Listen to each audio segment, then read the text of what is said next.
লোকশিক্ষার জন্যই অবতীর্ণ হন অবতার। দ্বৈত থেকে অদ্বৈত, সাকার থেকে নিরাকার, সগুণ থেকে নির্গুণ সব রকম সাধনায় সিদ্ধ হয়েছেন শ্রী শ্রী রামকৃষ্ণদেব। লোকশিক্ষার জন্য তিনি তাদেরই ভাষায় তাদের অতি পরিচিত বিষয় থেকে উপমা দিয়ে গভীর তত্ত্ব সাধারণ মানুষকে বোধগম্য করে দিয়েছেন। দুঃখ নৈরাশ্য থেকে বেরিয়ে এসে মনকে ঈশ্বরাভিমুখী করতে বলেছেন। 1886 পয়লা জানুয়ারি তিনি যুগাবতার রূপে ভক্তদের কৃপা করেছিলেন। বলেছিলেন, তোমাদের চৈতন্য হোক। বলেননি, অমুক বই পড়ো, অমুক দেবতার পূজা করো, অমুক তীর্থ দর্শন করো। বলেছিলেন, অন্তর্নিহিত দেবত্ব জেগে উঠুক তোমাদের মধ্যে।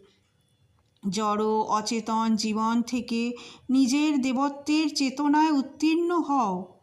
তিনি চেয়েছিলেন প্রতিটি মানুষ তার স্বকীয়তা বজায় রেখে নিজের মতো করে বিকশিত হোক।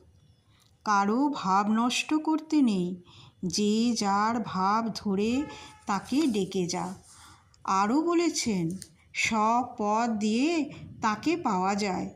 ছাদে ওঠা নিয়ে কথা, তা তুমি পাকা সিঁড়ি দিয়েও উঠতে পারো, কাঠের সিঁড়ি দিয়েও উঠতে পারো, বাঁশের সিঁড়ি দিয়েও উঠতে পারো, আর দড়ি দিয়েও উঠতে পারো। আবার একটি আছলা বাঁশ দিয়েও উঠতে পারো।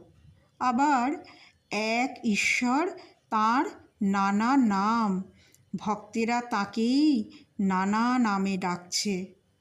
এক পুকুরের 4টি ঘাট, হিন্দুরা জল খাচ্ছে একটি ঘাটে, বলছে জল। মুসলমানরা আর এক ঘাটে খাচ্ছে, বলছে পানি। ইংরেজরা আর এক ঘাটে খাচ্ছে, বলছে ওয়াটার। আবার অন্য লোকে এক ঘাটে খাচ্ছে, বলছে অ্যাকোয়া। জয় ঠাকুর।